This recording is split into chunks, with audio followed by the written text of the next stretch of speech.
O inventário é o procedimento que transfere a propriedade, né, por conta da ausência, causa-morte. Esse inventário ele pode ser manejado junto ao judiciário ou de maneira extrajudicial, administrativa e, consequentemente, mais rápido, como qualquer todo outro processo que não envolve o Poder Judiciário.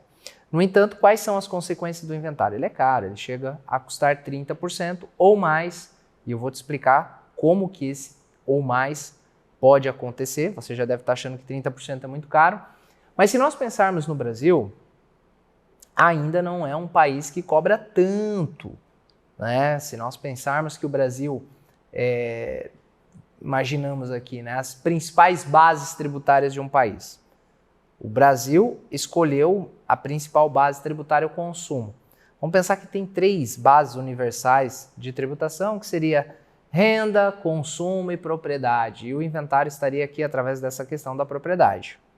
O Brasil escolheu o consumo, tributar através, né, da incidência de impostos, taxas, contribuições, o consumo.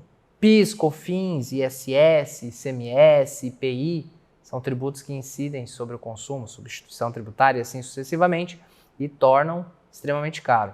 Essa é uma pauta, inclusive, quando nós falamos de reforma tributária, que se busca equalizar um pouco mais, tirando a tributação do consumo e distribuindo aí entre renda e patrimônio, que se busca aí uma chamada justiça tributária. Então, no Brasil, a questão da tributação sobre a transmissão de patrimônio por conta da causa-morte, ela custa caro, ela chega a custar até 30% no processo judicial. E qual seria essa composição? O ITCMD ele possui um limite constitucional, é o tributo que incide sobre a doação de um patrimônio. Eu peguei um patrimônio e doei para outrem.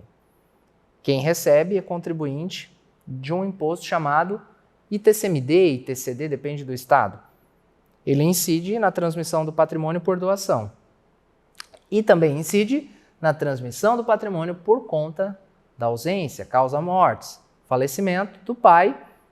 O patrimônio que pertencia ao pai vai pertencer aos filhos, o filho, parte à esposa, aí vai levar em consideração alguns aspectos do regime de casamento, da questão hereditária e assim sucessivamente. E esse tributo ele possui um limite constitucional de 8%.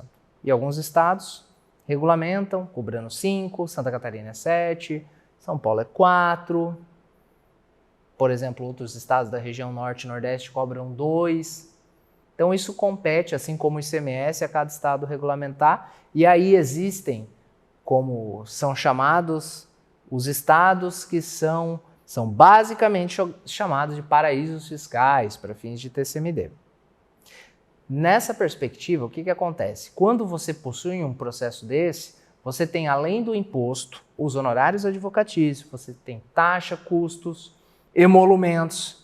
E essa média nacional, levando em consideração estados que possuem maior TCMD, estados que possuem menor TCMD, média, dependendo dos honorários advocatícios, nós podemos chegar aqui a uma média de 30%, porque há outros aspectos econômicos que influenciam, por exemplo, o tempo, demorou 15 anos. Isso tem um efeito econômico e que eu estou perdendo em não estar regularizando. Tem várias questões aqui que influenciam. Sem entrar no mérito das disputas familiares a respeito de um processo de inventário que ele é muito doloroso. Pensamos que a família já perdeu um ente querido e ainda está passando por um processo caríssimo, como é, e muitas vezes seguido de brigas e disputas familiares. É terrível. Quem passou por um inventário sabe como é um processo delicado. Evidente que possui um mercado jurídico aí bem relevante e lucrativo. Mas nós vamos falar hoje aqui de holding, certo? Que é uma alternativa que nós temos. Então, nessa perspectiva, o inventário ele pode até custar mais.